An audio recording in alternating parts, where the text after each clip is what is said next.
no iji wee kwalite ọzụzụ zuru oke ma nke mmụọ ma nke anụ arụ ma nyochapụtakwa onyinye ọnatarachi dị iche iche kụzie aka nka dị iche iche bụ ebumnobi Bishop Crowther Seminari dị n'Awka ji wee na-achịkọba asọmpi egwuregwu ọbịa n'afọ ha kpọrọ Inter-House Sports Competition. Ya bụ mme nke afọ a mere ya agba nke 30 ha na-eme ya, isiokwu ya wee bụrụ iwezipụta onyinye ọnatarachi dị iche iche site n'egwuregwu. Onye nta aka anyị Amaka Chibụzọ Okoye jere ya bụ asọmpi wee weta akụkọ ịga anụ ugbu a. Mmemme ahụ nke mere na ya bụ ụlọ akwụkwọ bụ nke ndị ụlọ akwụkwọ ọzọ nakwa ndị hụrụ egwuregwu n'anya bịara. N'ime ya agbara ọsọ, kwụkwa n'ahịrị tụọ javelin na shot put ma gbakwa egwuregwu bọọlụ na ihe ndị ọzọ.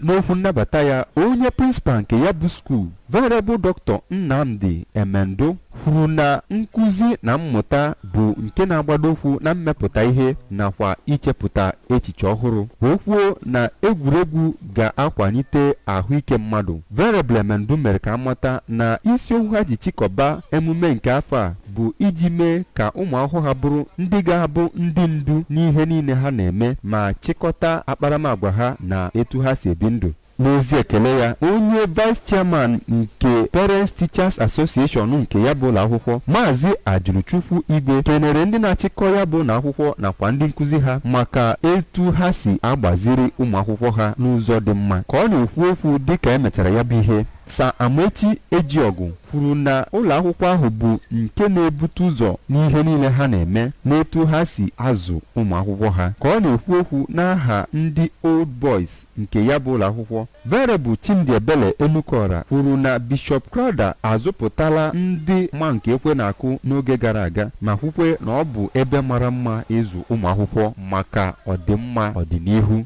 Echendụ House, onye Architect Benjamin bụ onye patron ha, bụ ndị gbara ndị nke mbụ n'ihe niile. Ndị na-esote ha bụ Obi House nke Venerable Dr. Kamto Obi bụ onye ndu ha, ebe Etiaba House nke Maazị Echezona Etiaba San bụkwa onye ndu ha gbara ndị nke atọ na ya bụ mmemme.